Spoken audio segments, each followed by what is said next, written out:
So, good morning, everybody. Welcome. Last Thursday, we began a new Maamar which describes two states in Torah: Oisis Achkika, Oisis Aksiva. The way letters are engraved or written. The first Maamar of Bechukosei.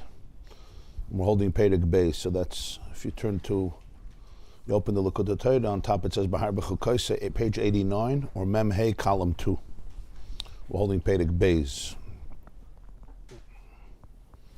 The second column, again, page 89, or Mem Hey, column 2.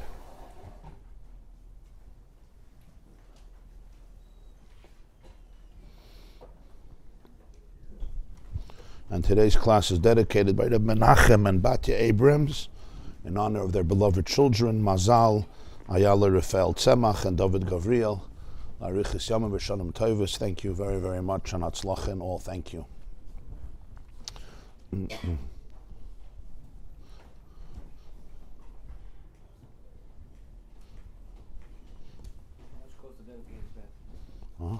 don't have the website, all the pratim. Can I schicken? Right.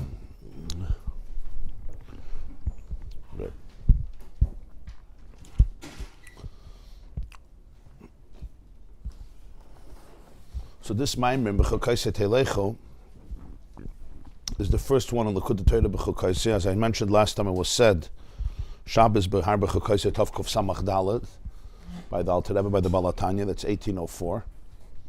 And very often when he would say a Maamar, so there were two phases. There was the Maamar itself, and then later he would say what's called a beer, an explanation for the Maamar. Here's an example. After this Maamar finishes, the next page you see it says beer in Bechukosei. This was a follow-up that was either said a few days later, the next week, or sometimes the next Shabbos. And that beer is an elaboration of the Maamar itself. Sometimes there's a beer on a beer. So there was three phases, or additions to the beer. And very often in the beer, Alter Rebbe would show how he developed the Maamar. In other words, he would go back to the original sources, especially in Kabbalah, and show he would contextualize the Maamar within all of the sources in Kabbalah. So the biurim are often very, very abstract, and they were sometimes said privately, just for his children or for very close students, because the biurim really traces the Maamar back to its source, so to speak, from Oisis Aksiva to Oisis Achkika.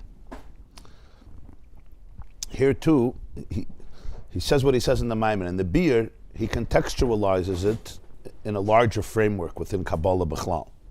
So what was the main point of chapter 1? He asked three questions. The first question was, the Gemara says, Ein im ala lashon tachanunim. Im doesn't mean here if you will follow my laws, if you will walk in my ways. It means, if only you will, please. Ein im ala lashon tachanunim. This im is a request. And they bring the pasuk, the Gemara in Avodah Zarah daf hey, Lu ami shemei ali, Yisrael b'drachei alechu. If only, Lu, I wish, halavai, Lu yehei kidvarecha. Lu, if only Yisrael, my nation, would listen to me and follow my ways. And he asks, what is the meaning of this? What's this idea? And what drove Chazal to explain it this way, rather than just say literally, im means if, in Bechukosei telecha, you'll get all the rewards. Number 2, Gemara is the Chazal saying, Kiddushin lametes Bechukosei means chukos shechakakti, the laws that I have engraved. And that's why the word Bechukosei is used here. What is the meaning of that? The laws that I have engraved. And number 3, the word telecho. In Bechukosei telecho, usually the word is, you will protect tishmeiru, you will, like later he says, ves mitzvahs tishmeiru, vasisim oisam, you'll do the mitzvahs, you'll preserve the mitzvahs, you'll protect the mitzvahs. Here it's an interesting term, which is telecho, which means movement, walking, which is of course a euphemism. It's not about physical walking, it's about following the ways of the Chukosei, but it's an expression of telecha. What's the meaning of that?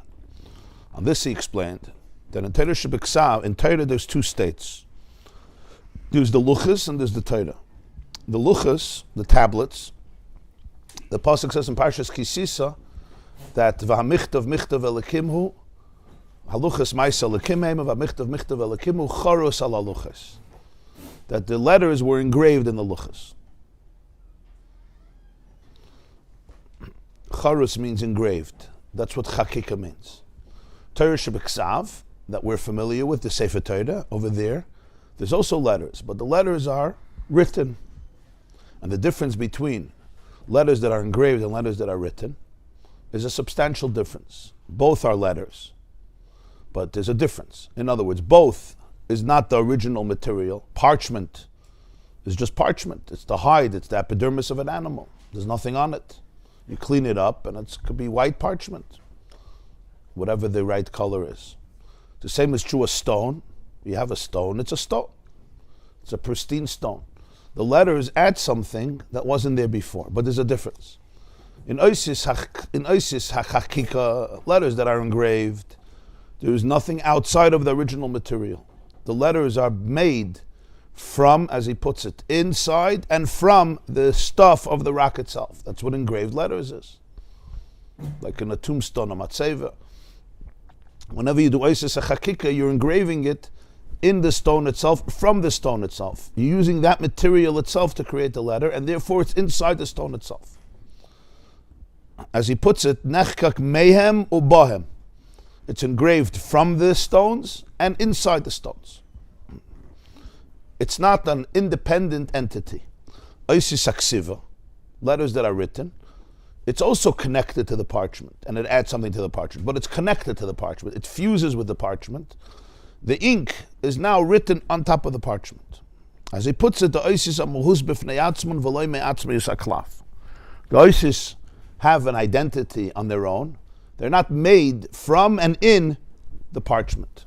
And that's why you can also erase it. You remove the ink, and the parchment is the parchment, and the letters that are engraved, they're engraved in the stone itself.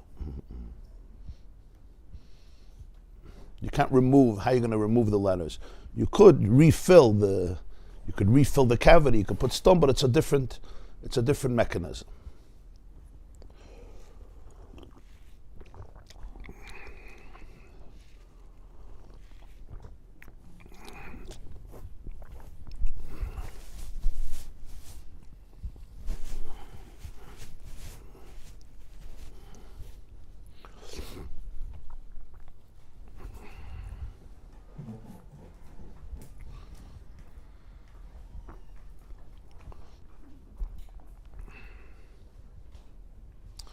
And Alter Rebbe explained that it says in Zohar that Yisrael connect to Torah and Torah connects to Hashem. Tlas Kishin Miskashran Da Beda. There's three knots that connect to each other. So anything that exists in Torah also exists in Yisrael, because they fuse together. So these two states in Torah also exist within every soul. As he puts it, B'chol nitzutz v'nefesh alikis mi Yisrael, in every spark and every divine soul in Yisrael and every Jew, you have these two same states. You have Oisis HaChakukim and Oisis HaKsuvim. Letters that are engraved and letters that are written. Or letters that are part of the original source, essential part of it, not separate, they don't have their own identity, and letters that are added to it even though they become one, they become connected to it. And in order to explain this, he went into a whole explanation of the difference between angels and souls. Yeah, you remember that the pasuk says in Zechariah, "V'nasati lecha mahalchim bein ha'imdim ha'ela." I will make for you, v'nasati lecha, I will give you the opportunity to become a mahalech. Mahalech means to move between those who stand. And the explanation is that mahalchim refers to neshamas and oimdim refers to malachim. Angels are called oimdim, they stand, like we say in the morning, kulam oimdim birum oilam, we say before Krishma. Or as he brings the pasuk, srafim oimdim mimalai in Yeshaya Hanavi. Yeshaya says srafim oimdim. Neshamas are called mahalchim. Why? Malachim don't grow, malachim don't move, malachim are just static, frozen in one place. That's not the word. So he explains that this has to do with the difference between dibur and machshava. It says, B'dvar Hashem shamayim nasu. Hashem created everything. Hashem created the heaven through words. Everything that says Basara Mamaris Nivra Olam. We learned in Pirkei Avos on Shabbos that there are 10 utterances. Hashem created the world, so it's always called utterances. Maamaros, right? Bidvar Hashem Shamayim Nasu. Over there, it's referring specifically to heaven. Heaven is an expression of the Malachim. So the Malachim are connected to Dibur, like everything else in the world. Vayomer Elikim, Iyar v'Iyar. It says even in Medrash when it says Vayomer Elikim about the Oifus, that there should be the birds that will fly in the heaven. It's also on a spiritual level. It's referring to the angels.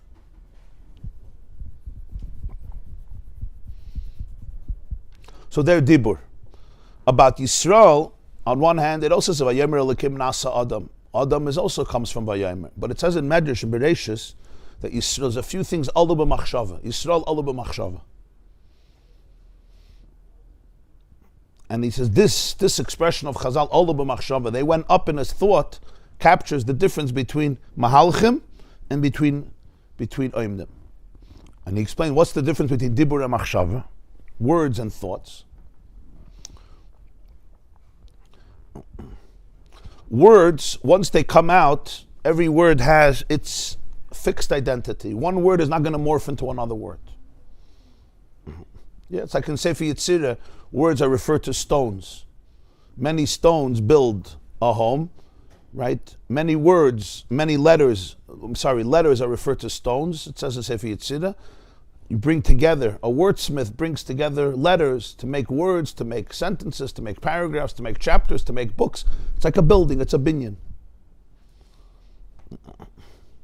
What will every contractor tell you? You should have told it to me before I did the work. You wanted the bathroom here, you should have told me before I did the work. Once it came out, this is what it is. Now to redo it, we have to redo the wiring, and we have to redo the plumbing, and we have to redo the electricity, and there's supposed to be a window there, and there won't be air from here. It's a whole big churban now. Right? This is why it takes so long to build a house. Once the dibur comes out, yeah, it's like the stone, it has its place. It's not going to change into another dibur. It's not going to change from one word into another word. It's fixed in its identity. That's why you have to be careful what you say, because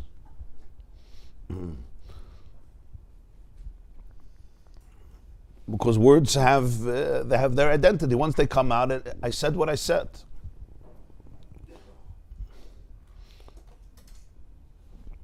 He puts it at the Oisis Adibra Gufim Mechulakim Va'imdim Kol Echad Levadeh. Every letter and every word and every sentence and every paragraph, it's like its own self-contained body that stands on its own. From one dibur, you're not going to have ever another dibur. It already came out, it has its identity, its fixed identity. Malachim come from dibur. And because malachim come from dibur, so their avodah may be a manifestation of love or of awe, like Michal or Gavriel. But it's oimdim b'rumaylam. The energy that they manifest from when they were created, even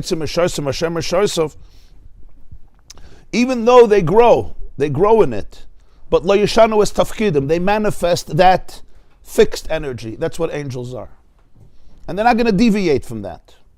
This is who they are. It has a tremendous milah. They don't deviate. They don't go down south. They don't get lost. They follow. It's like those who follow, Google Maps or Waze. They get into the car, they follow. You follow the path. They're not going to deviate from that path. They're always going to be loyal to the energy that they are embodying, that they're representing. And this is the dibur that they are expressing, the divine energy that's called dibur. He says Hashem doesn't have a body, but it's just a mashal, it's a metaphor. That's what a malach is. Neshamas Yisrael is Allah b'machshava.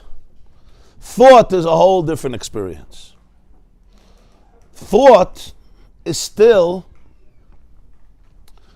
it's like the house is not built. The stones weren't put in a certain place.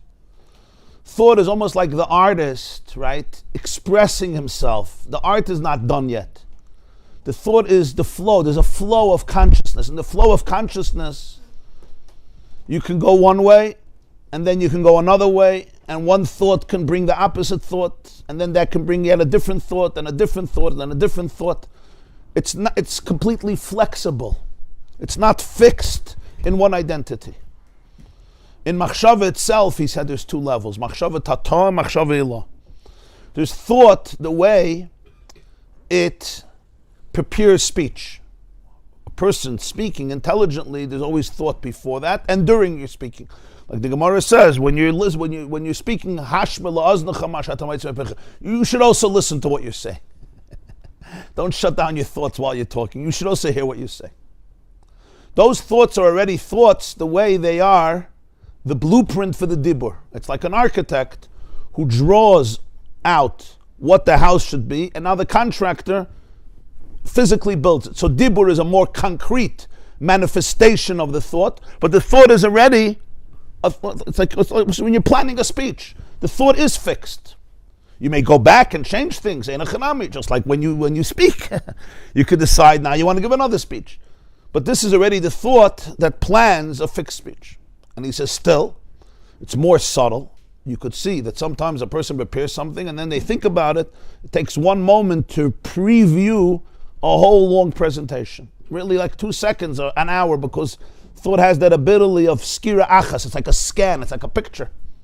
But the picture is fixed, just like what comes out. Dibur may be explaining the picture. Machshav is a picture, but it's a fixed picture.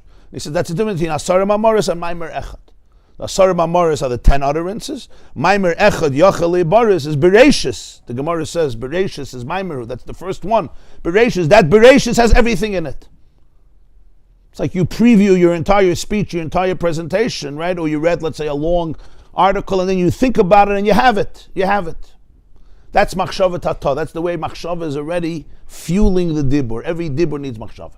Here we're talking mainly Yisrael alu b'machshava. In machshava itself, they went up machshava ilah. Machshava ilah is the flow of consciousness from the unconscious to the conscious. Every thought, an idea, every thought comes from an idea. The idea itself comes from the source of ideas. And so we have epiphanies, what's called koyach hamaskel. So v'nor yoytze me'eden lahashkes sagan. A river comes out of Eden to irrigate the garden. So the nar is like machshava, which comes out. It continues to flow from Eden. That's where the machshava is not fixed. It's connected to the source, where there's a flow of consciousness. And here the thoughts are like a pulsating spring that is alive. The nar yoytze me'eden. And the river keeps expanding and contracting and expanding, and there's more and more, because the machshava has not yet become a fixed entity, but rather it's still constantly being born and developed, because it's connected to a source which is incessant. Like Rabbi Yochanan ben Zakkai said about one of his students, Rabbi Elazar ben Hurkanus, that he's a bar suche nemabetim, he's a cistern that doesn't lose a drop. And a second student, Rabbi Elazar ben Arach, Kamayan hamizgaber, an ever-increasing wellspring that doesn't cease. Lo yanuach v'liyishkar, it never stops. It's not a pool of water that's fixed. This is the water, you like it or not. Maybe we'll get rid of this water, we'll put a new water, but once the water is here, this is the water. It's a mayan hamizgaber, the water that's here for this moment immediately is replaced and increased and changes and expands into new water. This water itself expands into new water. That's machshava ilah. That's the way machshava is, a continuous flow from the source. It's not interrupted, and therefore Yisrael alu b'machshava, neshamas are called mahalchim, malachim are called oimdim, because malachim, again, they manifest an energy. Within that energy there's growth, but a neshama is rooted in a place of newness, of constant creativity. You're plugged in to a source of creativity, like you're plugged into the electricity. You're plugged in to a source that never ends, to an infinite source, and therefore the machshava itself is never fixed. It's here, and then it's here, and it expands, and it continues, and that's the idea of a neshama. And that's why in this world, the neshama, there's real transformation. In a neshama's life, there can be real transformation. It's not a fixed model. Is it true that ADHD has more neshama?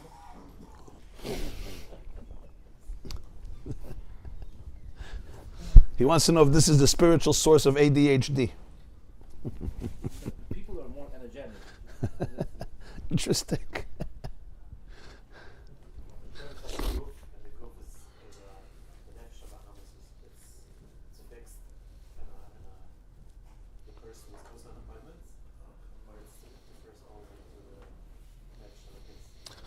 Because the neshama, good question, because the neshama comes into the guf, right? Because the neshama comes into the guf, so therefore the guf becomes also a mahalach, and then nefesh habahamis, the whole person becomes a mahalach.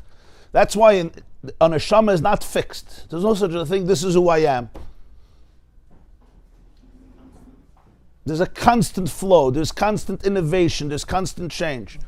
And sometimes it's hard for us, right? A malach, he knows who he is. His resume is very clear. From the second he was born, it's going to be, it's going to be in the same mahalach. It's going to be in the same. I'm using the word mahalach. He's going to be an oimid.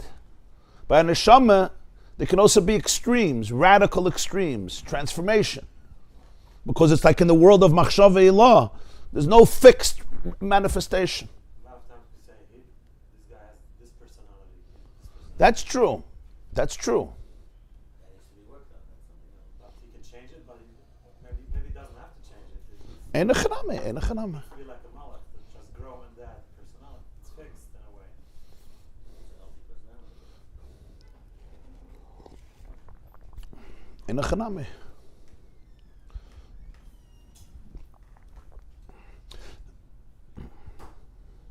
Yeah. Last time we talked a little bit about, we distinguished a little bit between Adam and Chava, like Adam is kind of the river bringing to Chava a little bit. Not Chava, the garden. The garden. Yeah. V'nor yoytze meyeden lahashkas hasagan. He says, it says v'nor yoytze, not in the past, but in the present. Usually everything is written in the past. Bereshis bara, he created. Vayomer, he said. Here it says v'nor yoytze meyeden. The river is going out. That's the point. It didn't go out. It's continuing. When the river is connected to Eden, Eden is a metaphor for Chachma, for the source of wisdom. And that itself is connected to a deeper source of wisdom. So the river is constantly connected to the Eden. So therefore it's never fixed, because the Eden is like a mayan. It's like a source that continuously gives water to the machshava, has a machshava, and then the machshava expands, and it expands more, and it goes this direction and that direction. Like the river that's constantly replenishing, right? Because it's always connected, yoytze meyeden, and then it goes into the garden. Lahashkas hasagan, the gan, it says is gan, 53, is the 53 Parshas of Torah. So this is like the difference between Oisis Achika and Oisis Aksiva. Letters by definition are fixed. That's what letters do. Words, the power of words is that they concretize ideas and feelings. Right? A person says, I don't have words, I can't talk about this. Not because they're not feeling it, because it's too intense. Or you have some wild idea, I can't write it down. I can't write it down.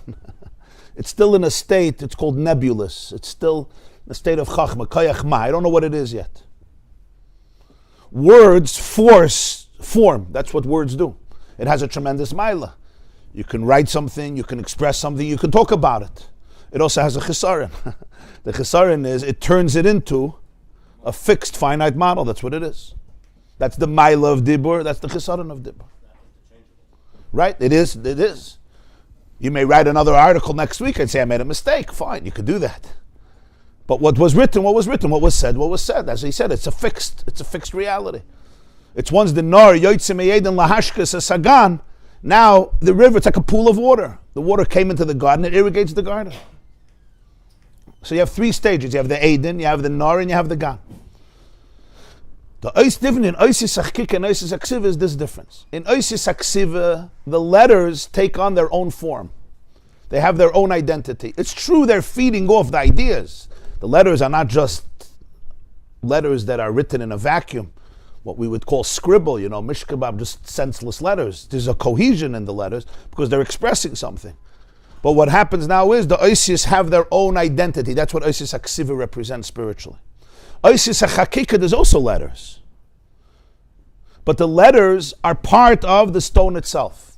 On a spiritual level, it means in dibur and machshava tata, the oisis have a conspicuous identity. They occupy their own space. In machshava ilah, there's also oisis. There's no thought without letters.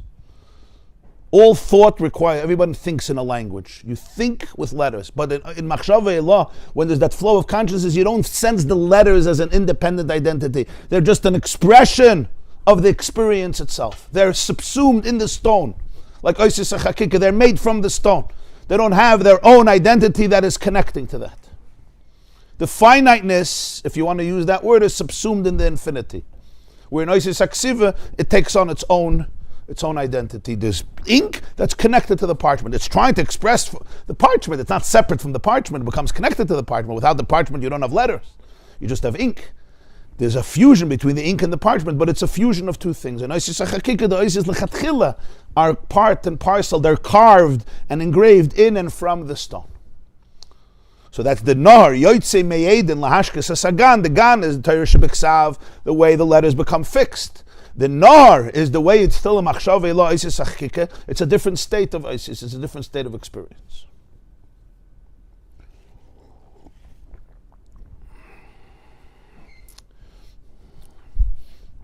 And that's what it means when Yehoshua told the Jews at the end of his life, Kayamar Hashem, Be'ever Hanar Yashva V'Seichem.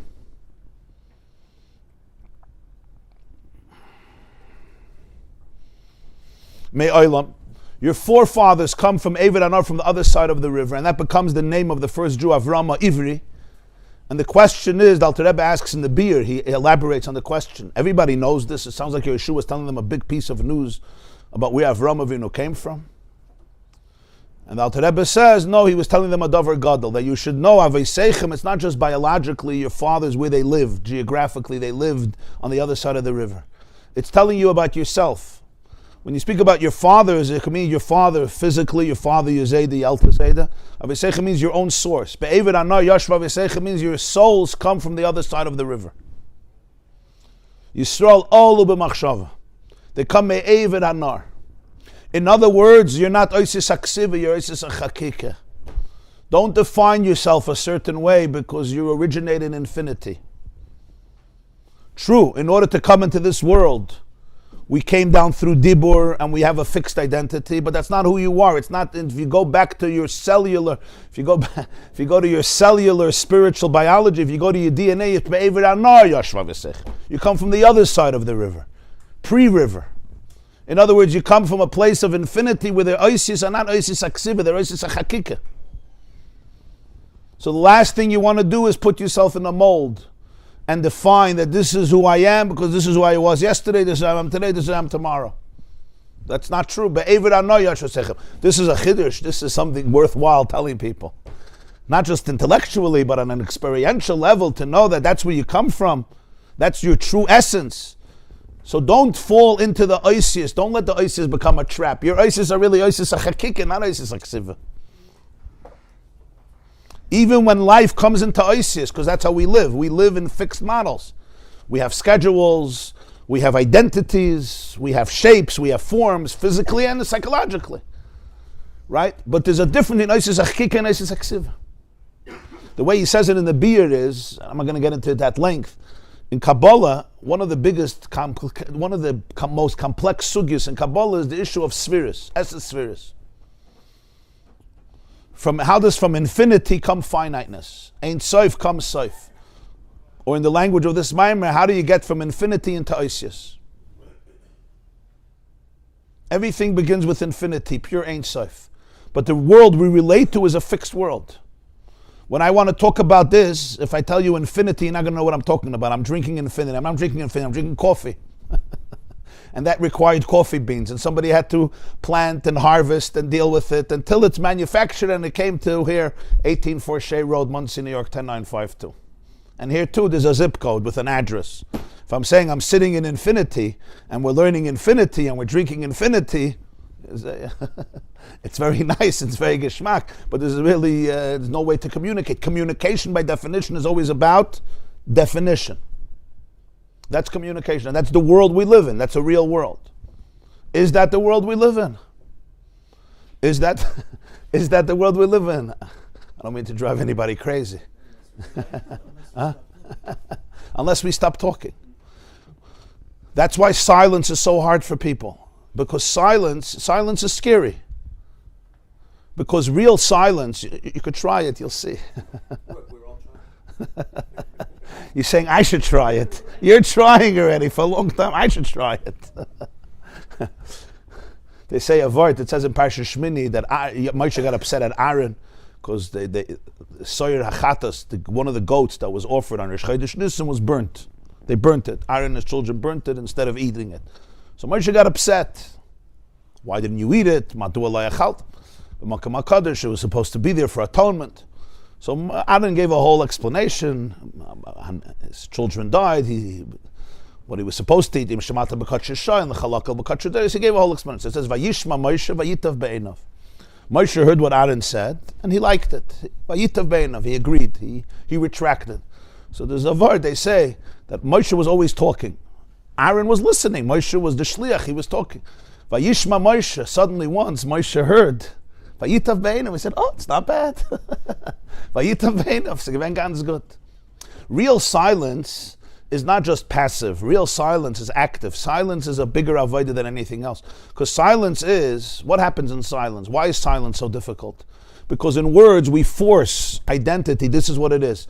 In silence, if you try it for a few minutes, and I'm talking about active silence, where we actually engage in mindfulness, it's very difficult. Because it's the beginning of journeying away from anything I know. I want to hold on to something and say, this is who I am, this is what I'm feeling.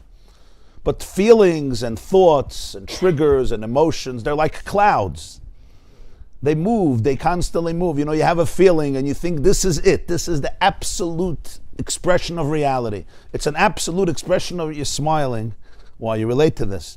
We have a feeling, it's very intense, right? Especially about somebody that you care, that you're close to, and it's such an intense feeling. It's like the absolute expression of reality. Like, this is not changing. But that's a trap. Yeah, you sit with the feeling itself, you breathe. So if I start talking about it and put it in and make a picture of it and frame it and define it, then I'm right. Then I'm causing it never to change.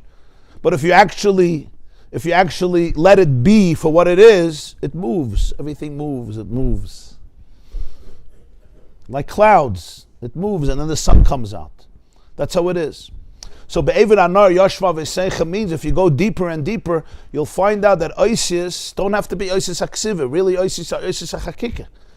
Isis hachakika are also there, but the Isis are not separate from the source.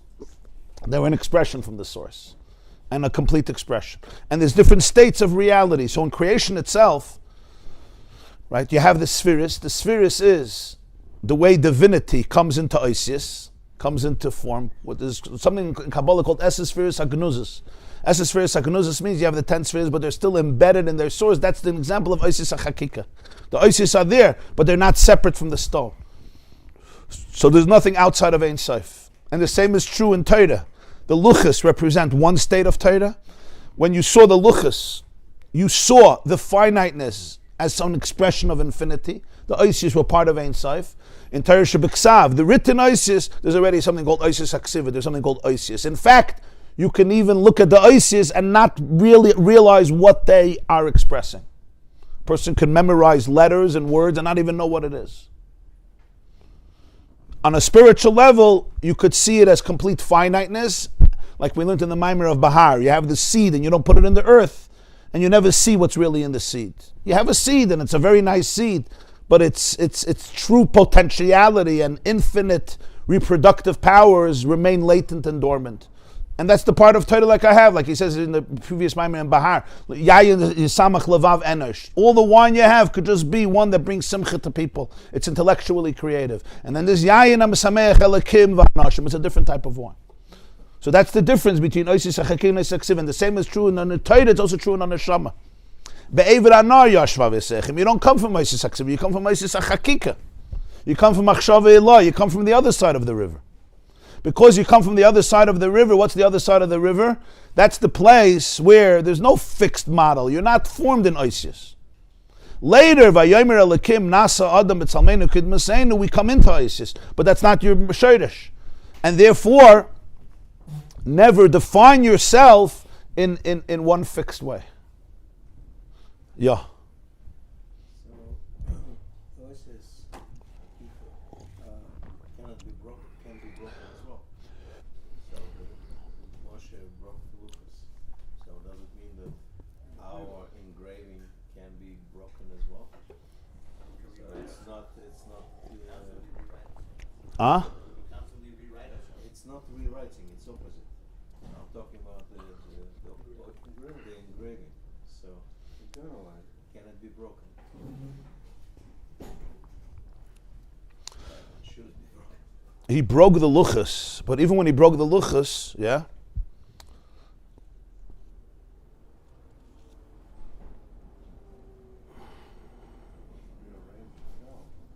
It says shivrei luchas menachem ba'aron, right?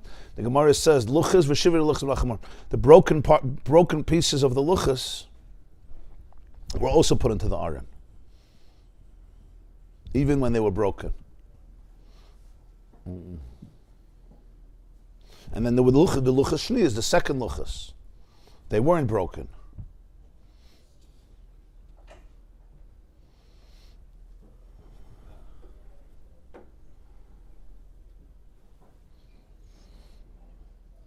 Does that answer the question?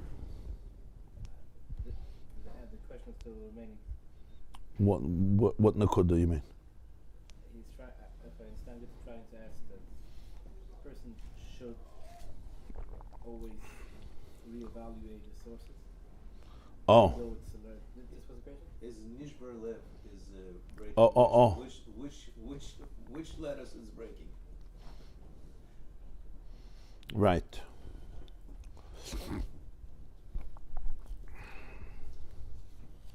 You're saying there could be a brokenness of Isis Aksiva when you erase things, or a brokenness even of Isis of Isis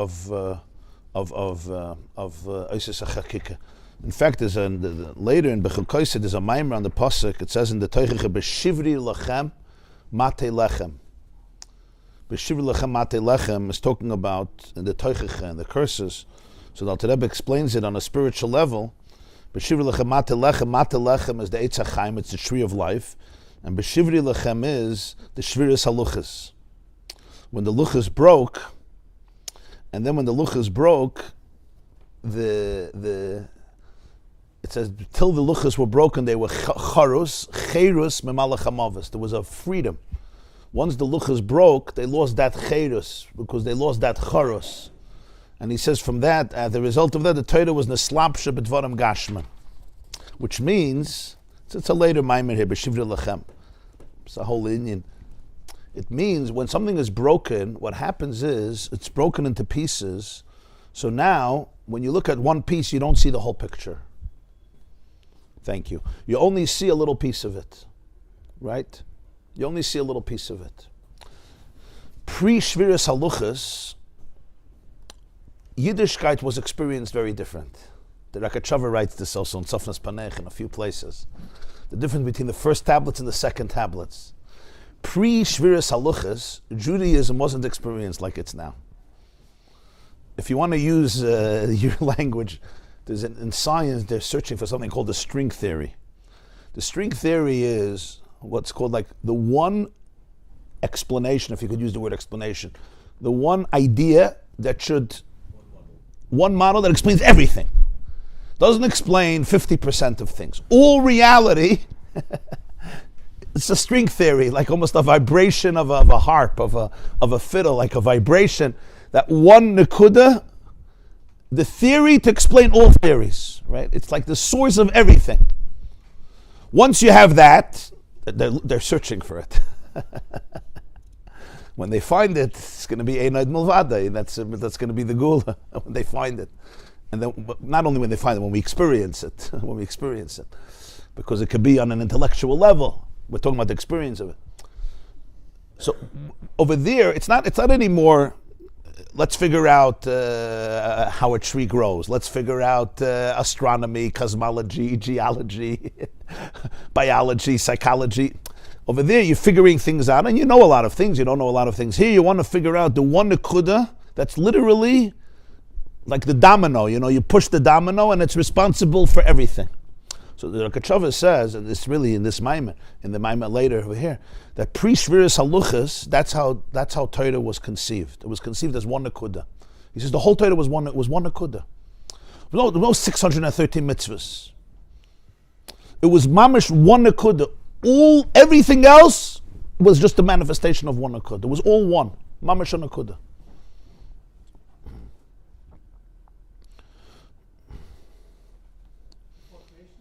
Not before creation, before Shviras Haluchas, before the luchas were broken. Huh? Depends by whom. Well, yes, but is it Shomer Shabbos or Yishon Shomer? Fine. But I'm saying in Torah itself, yeah, a person is learning about Mayim Achronim. They're learning Mayim Achronim. They're learning about Muktzah, learning about Muktzah. They're learning about the native as a native. They're learning about Choshe Mishpat, about monetary issues, learning about monetary issues. Yeah. Fakert, in many ways, some people excel in taking the prat back to the klal. And some people the opposite. From the klal, they want to make more pratim. For example, I saw that somebody made 2 svarim on Mayim Achronim. 2 books on Mayim Achronim. I didn't know Mayim Achronim could be so complicated. I mean, I know the halachas of Mayim Achronim and Shulchan Aruch, but the guy found the ability to write hundreds of pages on Mayim Achronim. It's an interesting chush, yeah? In Shulchan Aruch, you have the halachas of Mayim Achronim. It's a few seifim. The Alter Rebbe also has it in his Shulchan Aruch Harav. Right? So here, Mayim Achronim, he took from Mayim Achronim Shiluach HaKan. Yeah? I saw a person did a set on Shiluach HaKan. Every possible, it's interesting things, but my point is, this is the attempt to go from the one to go to as many details as possible. Pre-Shviras Haluchas, it was the opposite. In every prat, you saw that there was one klal. The Shviras Haluchas meant that now there's this piece, there's that piece, there's that piece, and that piece. And he says in Luchas Shniyas, it wasn't one nekuda. It's called, the Rakachava has an expression, it's Gedim, it's Tarif. It's things that come together. It's not one nekuda anymore. It's not a question of words, it's a question of the experience. Is it one nekuda essential? Or it's a Gedim, it's Tarif, and it's many nekudas coming together, many dots coming together. So in that itself, yeah, there's a very big difference between pre-Shviras Haluchas and post-Shviras Haluchas. How you experience that achdos. But the nekuda here is, the Oisis HaChikika means that all the finiteness in the person doesn't become a fixed reality outside of the Ein Sof. Rather, it still remains part and parcel of the Ein Sof, and that's where the soul comes from. And because that's where the soul comes from, Yehoshua is telling the Jewish people who they are. You have to know where you come from. Avrama Ivri means even today you're called an Ivri. He went to the other side of the river. Avram didn't remain Mevid Anah. He went to the other side of the river. It's true. But they still call him Agrina. He's still a refugee. Because that's the source. That's the Chiddush Avram Ivri. So Moed de Kavod, why Jews are called Hebrews. Right? You say, yeah, you're living in America already for 70 years. No. I look at you and I see you're from the other you're from that shtetl. Avrama Ivri, we're still called Ivrim. I don't know any Jews who have grew up on the other side of the Euphrates River. Iraq is not a very comfortable place for Jews to live. It was always a place of a lot of action. It's still a place of a lot of action. It's interesting, these hotbeds in the world that never relax for a second. It's all the places, where the Avos were born, Matan Torah happened, where Talmud Ba'al, spiritual volcanoes over there. And now it's physical and political and military volcanoes. These places are crazy places. There's insanity there. Nobody ever hears news from Montana. You go there, you go horseback riding in Montana. Huh? It's interesting. These places, you could see, it's like there's energy, so much energy there. It's like almost, they capture the conflict of existence. They capture the tension of existence. Yeah. Like Gaza hasn't had a day of normalcy from 4,000 years ago. Open a Tanakh and see what was going on over there. B'chlal Eretz Yisrael. It's like the crossroads of existence, like the interlacing link between heaven and earth. Like there'll only be peace there when there's going to be real peace. There's no cover-ups over there. It's crazy places. Why did I get into that? I forgot. Why are we talking about Iraq? Me'evid Anar. So why are we still called Ivrim? We're still called Ivrim, Hebrews, Jews. Jews is Yehuda, Judah. But Ivrim is Hebrew. Why? Because that's the Chiddush. The Chiddush is you may be living here, Avram, but where is Avram? Avram always remains Me'ever Echad. He remains on the other side. And that also explains, the Medrash says, the reason he was called Ivri is because Hu Me'ever Echad v'chalo elam kulam Me'ever Shein. He's on one side, and the rest of the world is on the other side. What gives a person the courage to stand alone against the world? Only when you're rooted in this Eved Anar. Only when you're rooted, you're anchored in a place of truth and authenticity, then you could stand up to the whole world and you don't falter. Why? Because you're anchored in something that is so true, it's so powerful, in simple words. You're anchored in Hashem. So then, 6 billion people could tell Avram Avinu, you're a terrorist, you're a sick person, you're destroying the world. Avram Avinu is so anchored in humble justice and truth, he will not change as a result of that. On the contrary, he will change the world. Echad haya Avram. One was Avram and he changes the whole world. That's the koyach of Avram Avinu, to be on the other side of the whole world. That's the only koyach. If not, you give in, you capitulate, right? There's so much pressure, you capitulate. You don't capitulate when you're rooted in a space that is higher than Isis. And it's true in every person's life as well. Yeah. I understand correctly that we're saying engraved as opposed to like ink, and Ivry as opposed to other, it's more connected to the source and therefore it's more changing? It's growing, it's always growing. Because its connection to its source, it's never fixed. It's not the other way, that if it's connected to the source, it's less changing. The further you remove from the source, it would change. And then also when we bring that over to... Well, here change is a positive thing. Change in the terms of growth, of expansiveness. Think about life, right? Ideas. When is a person more connected to the source of ideas? If I have ideas, I developed an idea 20 years ago and I'm just stay there? Or there's a constant creativity. You're plugged in, right? If I was plugged in 20 years and then I pull out the plug, so then the electricity I got is the electricity I got. If I'm plugged into the source, right? The electrons nothing in this world is static, nothing. Not even a rock, right? If you look on an atomic level, there's constant movement. Because in the source, there's movement, there's growth, there's never-ending movement, motion. Unless it's frozen to absolute zero. Kelvin minus 272. Whoa. If it's frozen to absolute zero, then he's right. Yeah. There's no movement. Kol chai misneineya. Now in that itself, there's many levels. Malachim also move. They're not stuck. But in movement itself, we're talking what level of movement. So we carry that over to Mahalchim versus... Mahalchim beina oimdim. So Adam is more connected to the source than Malachim? Malachim, yeah. We saw all over machshava. Machshava, ilah, is v'nor yotzim ayeden. And that's what he says. That's why the souls could always expand with Ava and Yida, day and day, more and more, until they come back to their source. They're growing back, because when I'm down here also, there's two elements here. I'm never complacent until I'm not me. You'll never be happy until you're not you. So till you don't go back to Ever Anar, you're never going to be fine. I'll try to make believe. We all work hard to make believe that we're fine, right? They said that a fellow met a friend of his.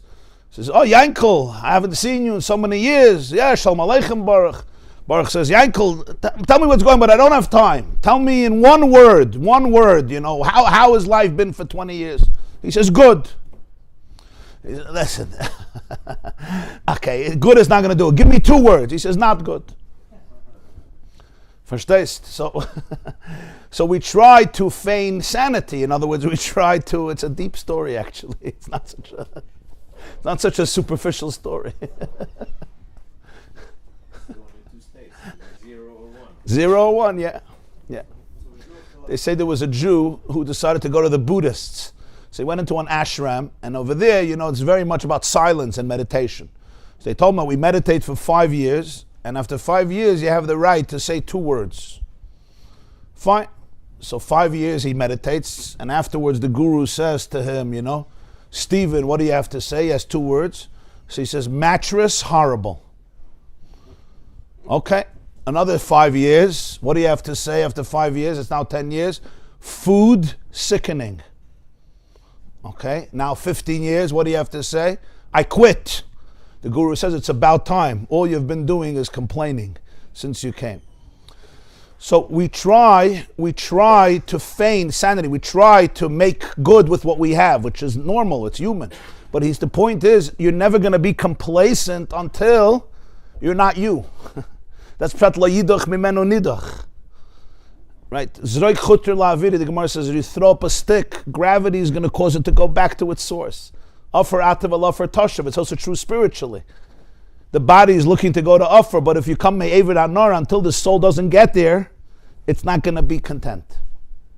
And over there, he says, so that's why there's continuous growth. And over there also, Me'evid Anar, it's not like over there, suddenly it's paralyzed.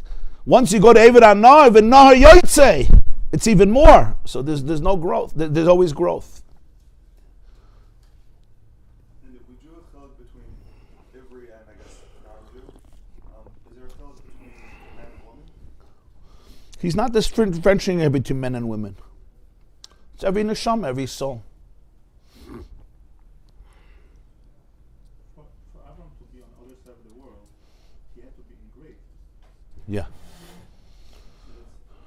Because Avram's oisis were engraved, that's oisis achakiket, me'ever anar. In Machshavei law, the oisis are not separate. They don't have an identity that is separate from the experience. So you're rooted more, so spiritually it means you're rooted in the Ein Sof. I don't become the oisis. Oisis HaKasiva means that the oisis can become a trap. They have their own identity. And now that is reality. In Oisis HaChakika, spiritually speaking, there's no reality called Oisis. There's a reality called the source. Either there's Oisis, no, they're just part of the source. So that's the idea of Ever Hanar. Ever Hanar, spiritually speaking, means the other side of the river. If the river is Machshava, that flows, Nahar means a flow. Nahar also in Aramaic is light, which comes from the source. So in the flow, V'naharu elav kol hagoyim, they stream, they flow. So Me'ever Hanar from the other side, and therefore he wasn't fixed in Oisius. And therefore he can also reinvent himself. You can reinvent yourself. That what? Until you're not you, what does that mean? I mean that in life, until you don't touch your own truth, I'm not going to be complacent. We're not going to be satisfied. We're going to search and search and search and search. We try to fake it and try to make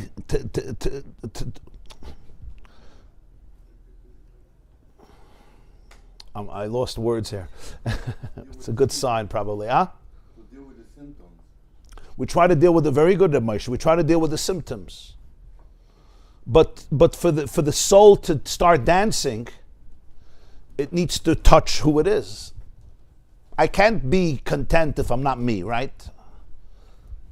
I can make believe I'm content. I can smile. I think everybody knows this at some point. If I'm not really me, if I'm not authentic, other people could like me, but if I don't like me, nothing is going to help. Everybody knows that, right? The whole world could say you're great, but it's a health garnish. Look at celebrities who commit suicide constantly. Why? They have millions of fans. On Facebook they have, 20 million likes. It's a health kadoches. You know why? Because they don't like themselves. If you have a choice, 100 million people love you, but you hate yourself. Or 100 million people don't know you exist, but you accept yourself. Which one do you choose? It's a no-brainer. What do they gain from 100 million people? It looks interesting, but it's not. In a place of ego, when I turn into Oisius, when I just become a finite little ego, so now give me attention, and there'll be something. But when you're connected to the source, then you don't need that. You see little children, they need attachment. They don't need external attention. They don't need celebrity status. They need attachment. That's what they need. Huh? They don't need things. They need authentic attachment. They need connection. Real validation that your existence matters. What happens is when I don't get that, then I'm looking for fake validation. My existence really doesn't matter. So if you could tell me that I'm a celebrity, right, and if you can worship me, it'll make me believe for 6 seconds that I matter. But it's only 6 seconds, so now I need somebody else to do it.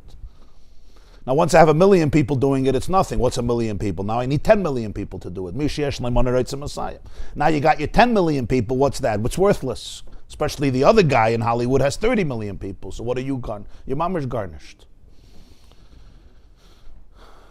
Baruch Hashem, you don't have this nisyonis. You don't need 30 million people. You're happy with 2 people, you're saying. Okay, you're lucky. You don't have to rub it in. How does someone not be themselves? You understand what I'm saying? But the Nakuda is the same. The Nakuda is I cannot be content in life if I'm not true to who I am. So that's what he's saying. You have to know who you are. You Bichlal don't belong in the world of Isis. The whole Isis is a Chiddush by you. The whole Indian of Isis is a Chiddush. It's a Chiddush because the Ein Sof wanted to come out in finiteness. But your whole Nakuda is infinity. Even your Isis are Isis a Chakikah. How does it even make sense that someone could be not themselves if Dibor comes from Machshav, Machshav comes from a place where Machshavas come from? Isn't that all from the same source? Excellent question. Excellent question. How can there be this disruption? And the answer is because from he doesn't get into it, but from Machshava to Dibur, there's a huge quantum leap. And that is Machshava is internal. Dibur is externalized. I could speak and people could take my words and misconstrue them. It happens once in a while. I hear feedback of what I said. I never said it, but I said it. Why? The answer is in English there's an expression. People hear what they want to hear. But there's even a deeper idea. People hear what they're capable of hearing. Right? I could hear something 5 years ago. I wasn't capable of hearing it. So I put it into the filing box that works. 5 years later, you work on yourself, you hear something, that's what he meant. So it's not necessarily malicious or negative, but a person hears what they're capable of hearing. What they're not, they're not. The Gemara says in Avodah Zarah that it takes 40 years for a student to understand their Rebbe. Ad arbayin shrin loy koyim iner shadaita Rabbi. You heard it 40 years ago. You heard it taka. You're a good student. It takes 40 years until you start hearing it. Why? Because 40 years ago, I heard one layer of it. 40 years of learning it, and suddenly, that's what it is. You understand what I'm saying? So Dibur creates a new reality. There's the reality and there's the perception of the reality. That doesn't exist in Machshava. And because of that, from the Asara Maamaris, from the Asara Maamaris, it means the way divinity concretizes reality in an externalized form, and therefore it can be misconstrued as an independent identity. Just like plagiarism. What's plagiarism? Plagiarism is the president of Harvard was fired not because she called for another Holocaust, but because she plagiarized. That's much worse. Not because she defended that you're allowed to call for genocide. That's not such a sin, but she plagiarized. For that she had to leave.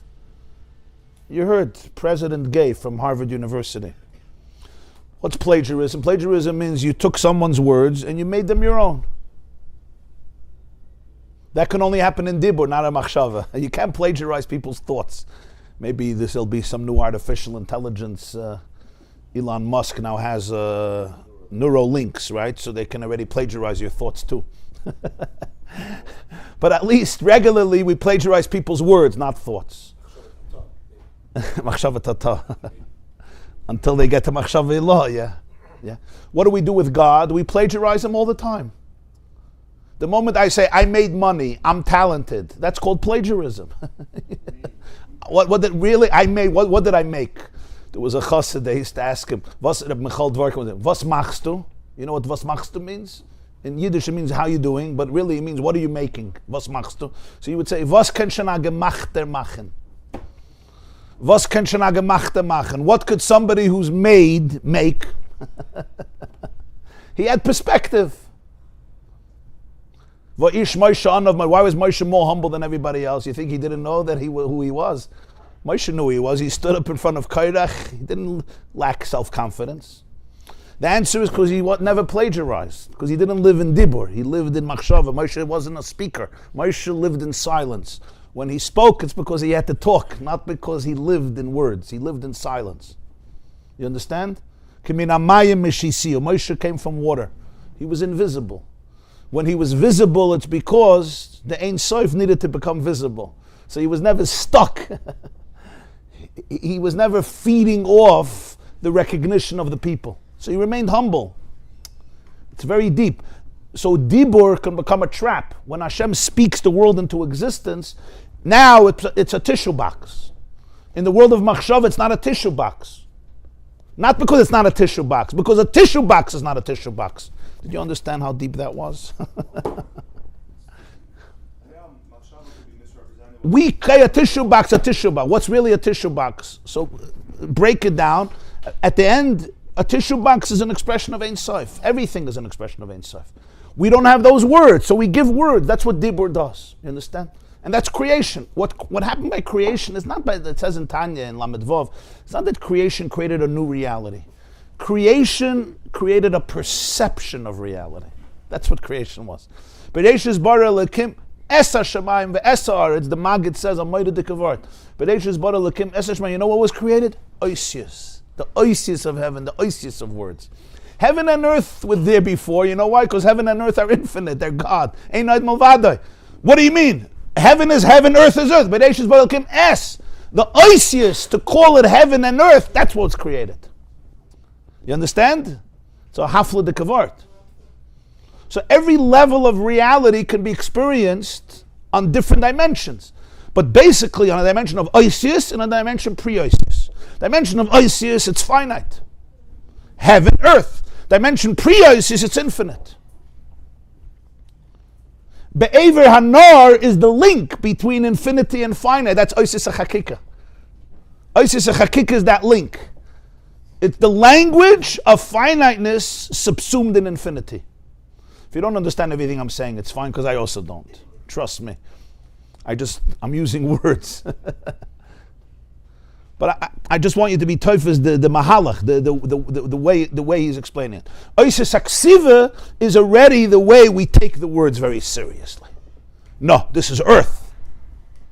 And in life it's true with if you want to bring it down. Whenever there's an experience in your life, right?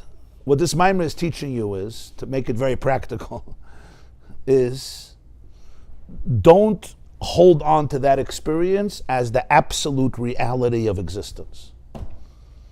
Just open yourself up to the fact there's more. There's more. This is a perspective, it's happening, it's hurting, it's painful, but there's more. There's more to me, and there's more to him, and there's more to her, and there's more to this. There's more. Don't shut down the flow. That's it. And don't shut down your heart. When you shut down the flow, you shut down your heart. You understand? Because now I have to protect myself. Because somebody is shooting arrows at me. Yeah, you should shut down your heart. You should put on a shield. It's called a bulletproof vest. That's what we do. That's all if this is the story and that's it. If there's more, right, you open your heart. You stay in the flow, you stay in the zone. It's not easy because we have this urge to go into a place of control.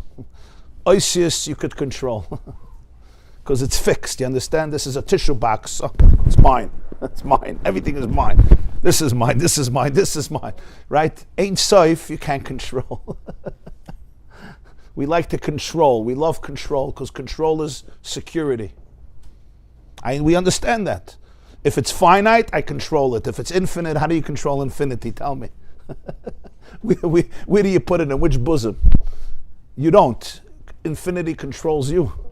That's hard. That means you open yourself up. You open yourself up. It's vulnerability. But in that vulnerability, you remain in the flow of infinity. So actually, paradoxically, you become infinite. So you're actually more in control.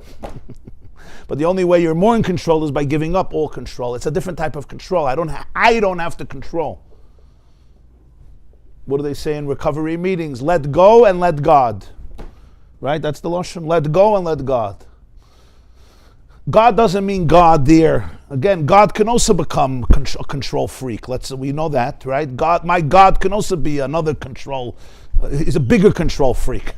At least if I'm in control, I'm not so, I don't have such asagas.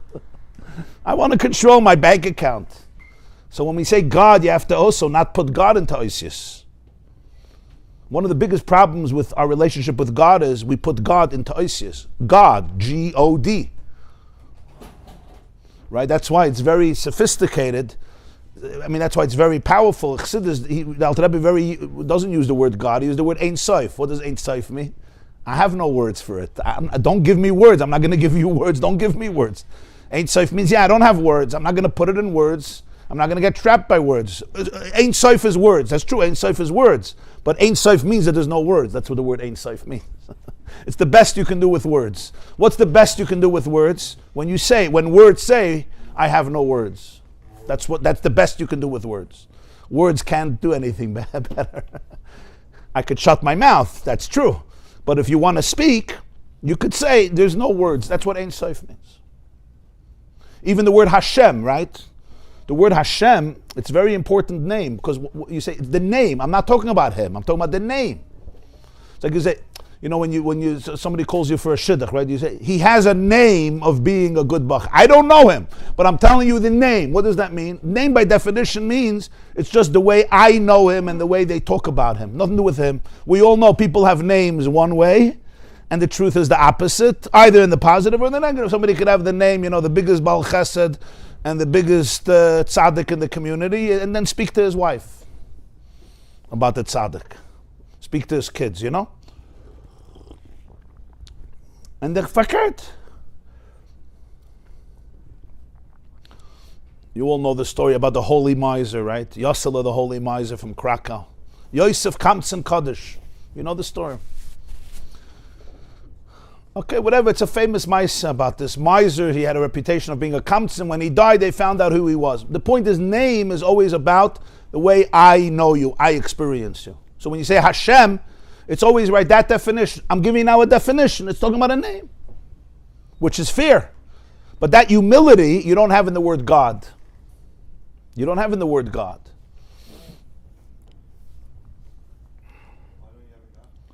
No, I'm saying with any word we use for Hashem, there's always the danger of putting it into a specific definition. It's oisius.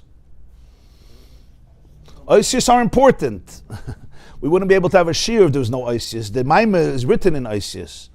But there's always a question, is it oisius haksiva or oisius hachakika? Even after oisius haksiva, there's another 1 billion levels. Malachim are never corrupted. They don't plagiarize. Malachim never say, it's my information. They always say, Kulam oimdim berum oilam, umashmiim, biyire yachad bekol, divrei elikim Chaim amelech oilam. Kulam poischim aspim bekdusha betara. They don't plagiarize. That's the idea I told you once from the Rebbe, Kol oime davar b'shem oimra. You remember, mevi gula loilam. You have to be able to identify in every davar, Shem oimra, the one who said it. Baruch sha'amar, v'haya oilam. It's not my world. I didn't create the world. It's my people. Moshe was the most humble person. Why? Not because he was a shmata. You know why? Because he was the most in tune with reality. Moshe's anivis wasn't because he didn't have good self-confidence. Moshe, because he was the wisest person, the deepest person, so of course he was an Anav Mohid. He knew reality. He was in tune with reality. When you're in tune with reality, you're not an arrogant person. When you're not in tune with reality, it's a way of living a fake reality and getting some recognition. What are you struggling with? I see your brains are turning. That misrepresentation can happen with Dibor in this process. Yeah. So, but that only comes with someone else's perspective. Yeah. Like getting- Always. That's what Dibur does. Dibur creates someone else's perspective. So what you said, that unhappiness comes from the one not being along with their own authentic self. Yeah. So it's internal, but so I guess even they have a perspective that can. Of course. Of course. Dibur itself has so many different levels. I myself interpret myself based on my own perception of self. So I myself could misconstrue my reality. That's what Dibur really means. I talk to myself. You're right. When we speak about thoughts and speech, it's in a very general way. Sometimes my thoughts themselves can be distorted because my thoughts are coming from God's words. You're getting mixed up here because you're mixing up your thoughts with God's thoughts. When I said in thought there's no distortion, I was talking about God's thoughts. My thoughts do have distortion because my thoughts come from God's words. And God's words can be distorted and plagiarized and misconstrued and misinterpreted. Because from machshava to dibur, there's a huge tzimtzum, a huge concealment. And that concealment allows for different interpretations. That's what happens to words. People can read the same words and take out different messages, sometimes opposite messages. And it's all based on their own filters. It's all based on their own level of intelligence and where they are standing. And sometimes two people can take out two different things from the same, and both are true. It's just one layer and another layer. I look at music sheets, right? And what do I see? I just see lines that don't make sense. Somebody else looks at music sheets, they smile and they start dancing, and they say, this is brilliant. You understand what I'm saying? Who was right? I saw lines. I wasn't lying. I did see lines, but that's all I saw. You give a baby a check for $20,000, yeah? Or $50,000. You can even make it $1 million. He'll probably tear it up. You give him a fire engine for $1.50, and he's very excited. I see the check for $20,000. I won't tear it up, probably. You understand my point? So the baby looked at the check. He saw the same check that I did. He saw the same letters. But he saw what the baby is capable of seeing. That's how reality works. And that's what dibur is. So I look at the table, I see a table. You bring a microscope, you'll see a different table. You'll see a different tree. You bring a greater microscope, a more developed microscope, you'll see at a deeper layer of reality, and a deeper layer, and a deeper layer. And then you'll bring the microscope of the Alter Rebbe, and you'll see Dvar Hashem, you'll see the divine energy. And everybody's right, nobody's lying. This is a table, I don't see no atoms here, sorry. I see a table. I'm not lying. The glasses, the lenses that I have capture a certain dimension of reality. So it's all true. So reality you could capture on a level of Oisius Aksiva. Yeah. On a level of Oisius Achakika. It's layers of reality. Yeah, the soul needs to know that it's Me'evid Anar. It's rooted in that place. Telechu. That's the Telechu. Mahalchim is Telechu. Only in Bechukosei, now you're getting the point, only in Bechukosei, only when you get to the place where the letters are engraved, can there be Telechu, can there be Mahalchim. Because the Oisis are not fixed over there.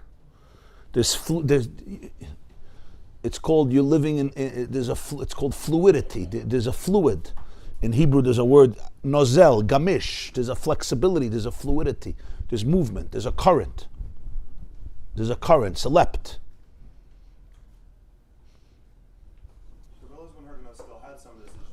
What'd you say? Yeah, of course Rebbe Eliezer ben Hyrcanus had this also, but the uniqueness of Rebbe Eliezer ben Hyrcanus was he was a retainer, which is incredible. Boris Suchein Ma'abatib from Rabbi Yochanan ben Zakkai was pretty good. We're not minimizing it. The chiddush of Rebbe Eliezer ben Arach was Kamayin HaMizgaber. There was a creativity there. You have in Gemara in the end of Horayos the two types of Talmidei Chachamim, a Sinai and an Oiker Harim. Sinai is a Baki, like Mount Sinai, like he has the whole Torah on him. Oiker Harim v'Toichen and Zubazut says about a Meir. He uprooted mountains and he grinded the mountains against each other. That's a different ability. He takes the Har Sinai and he uproots it. In other words, you take what was given to you, right, and you go to the root of it and you uproot it and you say this whole thing doesn't make sense, and then you grind it against another mountain and you recreate a new mountain. It's a different element. It's a different chush. It's a different skill. That's not what he's talking here about in learning. I'm just bringing out that you have different examples of this. Here we're just talking about the general idea of a neshama, the general theme of a neshama. But these two modes of learning, you have Sinai and Oiker Harim. One is more pekiyas. Once put him at a fabrengen, so the Lubavitcher Rebbe told a story. It's a funny story that there was a yid. He was at Rosh Yeshiva, and his chush was he didn't say his own chidushim, but whatever anybody said, he found a way to refute it. That was his thing. His shiurim were basically showing that everybody was wrong. So he said that after 120 years, he came to heaven, and Hashem asks everybody, what did you do? What did you accomplish? Show me the resume. Was hast du aufgetan in der Welt? Ayeka. So he said, I was at Rosh Yeshiva, big yeshiva. So he says, you were matzliach? He says, yeah. So Hashem says, no, give me your best shiur and let me hear. So he says, no. Rebbeinu Shalom, du sag a shir und ich will dir abfragen. I don't give a shir. You give a shir and I'll show you that you're wrong. You say a shir and I'll refute you. Du sag a shir, ich will dir abfragen.